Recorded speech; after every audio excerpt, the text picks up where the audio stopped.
bottom line, I think, in your careers really comes down to the communication between two people, yourself and whoever you're speaking to. And however you make that come alive is how successful you're going to be. And listening to their comments, being respectful of them, but at the same time, really digging in. Don't be afraid to dig in, because that's where people really get, you can get on a program and they'll ask you a couple questions and you can say the answers very easily. Do you know what I mean? But a real broadcaster or a real person that's really trying to get at the issues does their homework ahead of time, I think, and really will take some questions that really spark a conversation or something that is going to get your listeners really more interested in the conversation.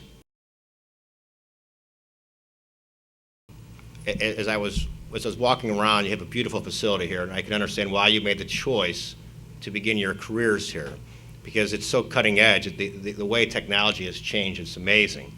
And I have to deal with technology changes also, because as a state representative, one of our tough things to do is to communicate. I also teach at Triton College, and I've done that for 10 years. So actually lecturing about the Constitution is something that I've done for a long time. And because of my background in prosecution, I have taught a number of classes in criminal justice, criminal evidence, introduction to the courts, criminal law classes, rules of evidence.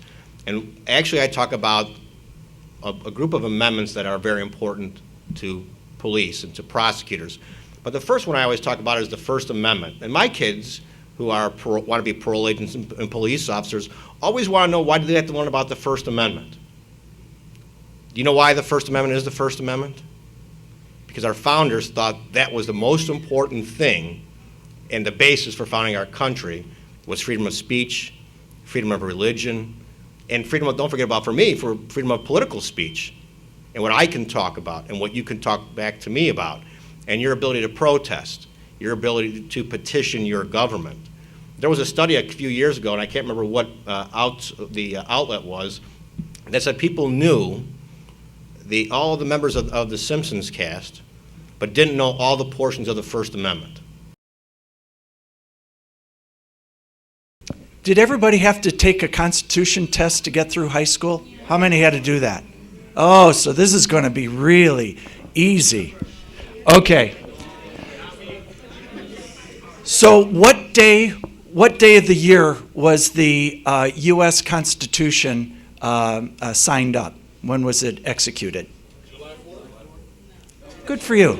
That's a good guess. Actually, you celebrate the birthday of the United States on July 4th, so that's a reasonable answer.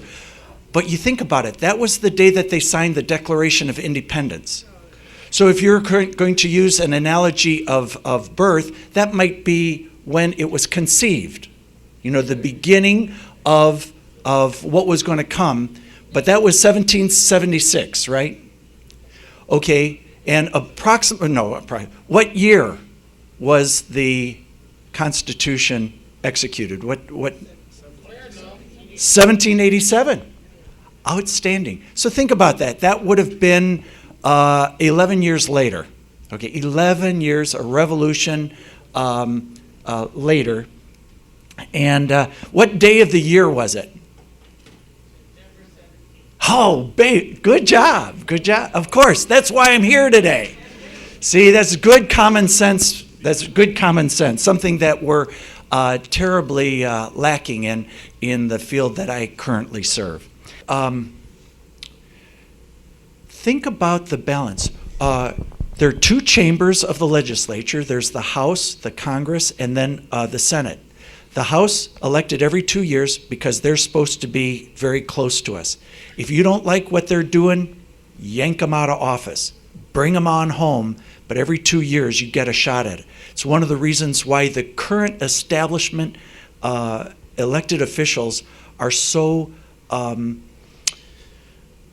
scared of what's going to happen in just about 45 days. In November 2nd, there's going to be a lot of changeover. So elected by the people directly, one chamber every 2 years. But the other body in the Senate, every 6 years, a longer term, supposed to calm the water. Who are they elected by? But by the state legislatures. If the states don't like what the federal government's doing, they yank them home. I got to tell you, that was real power over what was going on there.